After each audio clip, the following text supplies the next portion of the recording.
All right, today I'm going to show you a video or a tutorial on transformations of functions.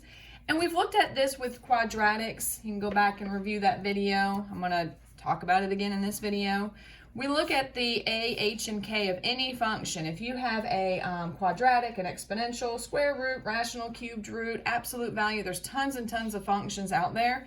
And you can find the a, h, and k of those functions. You're able to tell me if it stretches vertically, horizontally, or if it's reflected over the x-axis. You can tell me if that function is going to be a shift to the right or to the left, and if that is going to be shifted up or down based on these a, h, and k values. And so I'm just going to jump straight into just a few different types of functions so you can look to see how they're written. We've already talked about quadratics. It needs to be in what's called vertex form in order to find a, h, and k. If it's not in vertex form, you can definitely move it into vertex form. Again, there's a video on showing you how to take a quadratic and move it into vertex form. So I'm just going to write down a few different examples in different forms. So the first one is y equals 1/2 x plus 4 squared minus 1. And it's very helpful if you know what type of function you're looking at. So this is an example of a quadratic because of that x squared. And again, I could FOIL this, multiply by 1/2, and put it into standard form. But really, we don't want standard form. We love vertex form, and that's what it's in, because it provides us with the a, the h, and the k. And so if you're trying to describe the transformation of a function, you need that a, h, and k value. So standard form is not what we're looking for here. We definitely would prefer vertex form, in which we have. Okay, so if I take a look at this function, if you want, you can write down the vertex form underneath of it. So then you can quickly identify your a as 1/2. H, talked about this before, think opposite on your h. It looks like a plus 4, but because of the formula being minus h, that technically makes that a negative 4. So just remember to think opposite on your h. And then your k is what it is. That is a negative 1. So now that I have identified my a, h, and k, I'm able to describe the transformation. And what we're doing is just comparing it to the parent function. How is it shifting up, down, left, right? And is it stretching it vertically or horizontally? All right, so my a value of 1/2, if you recall, you come up here, and because it is between 0 and 1, my graph is going to be stretching horizontally. It's going to get wider. So this parabola is being pulled horizontally, so it's actually going to get wider or fatter. Don't really like those words, so we say stretched horizontally. Stretched horizontally. And it's not negative, so it's not been reflected. So that's it for the A. H is negative 4. So if you recall, come up here with my H's, it's negative, so that is going to be a shift to the left, 4 units. So this is shift left, 4 units. And k is a negative 1, so you come up here and you say, well, because k is negative, that is a shift down. So this is going to be shift down 1 unit.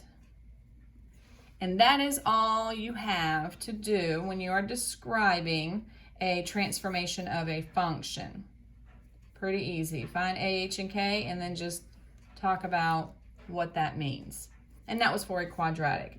If I take a look at a different type of function, let's do an absolute value. Absolute values are v's. They make a v. So this is an absolute value. It also takes on what's called a vertex form, very similar to a quadratic function. It's got a vertex. It can open up or down, just like a quadratic, but because of this absolute value mark, it's got a reflection that causes that V formation. All right, so same thing. Your A is going to be in the front. H is with the with the X value. It's H, and then K is out here. So A, H, and K. A is negative 1. H, think opposite. It looks like a negative 3, but it's really positive 3. K is what it is, so that's a negative 2. Again, this is an absolute value function. This is what this guy will do because it's negative a. Pretty cool. And you can graph that on Desmos just to verify. All right, so a negative 1 does not stretch it vertically or horizontally because it's not anything bigger or smaller than 1. The only thing I've got going on is that negative value, so that negative is going to tell me it's reflected over the x-axis. That's what makes it open upside down. Just like on quadratics, if your a value is negative, it opens upside down. Same thing with absolute values. So this is reflected over x-axis. H is positive, so you can go back up and determine what that means. Positive H is to the right, so this is a shift right 3 units. And the K, negative, tells me down, so this is a shift down 2 units. Again, AH and K, super easy to pull from your equation, and that's how you would describe the transformation. So the first one was a parabola. Second one was an absolute value. Let's take a look at a third type. We'll do y equals 1 over x minus 4. Now this is a rational function because x is on the bottom. So this thing, if I were to graph it, a parent rational function looks like this. These are called branches. The whole shape is called a hyperbola. You have a parabola, and no fancy name here, but a V shape. And then you have a hyperbola. That is a rational function. All right, so we can still pull our A, H, and K. The form of this function looks like this. It's a rational function. So comparing these two, my A value is a 1. My H value sits with the X, so that is a positive 4. My K value would be whatever's out here being added or subtracted to this rational part of the function, and there isn't anything, so my K is a 0. If you don't have it, it's a 0. A value of a 1 does not stretch it, does not flip it, so there's no change here, so we don't even have to write anything. My H value is a positive 4, so that is a shift right 4 units. And my K of 0 tells me nowhere up or down. So the only way that this thing moves is it moved to the right 4 units. That was it. And again, that is a rational function.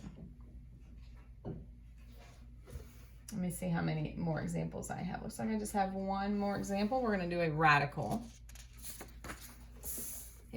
function.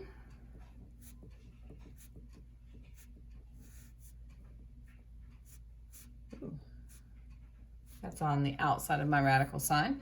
So this is a radical function. It takes on the form like that. So now you can see what your A, H, and K are very easily.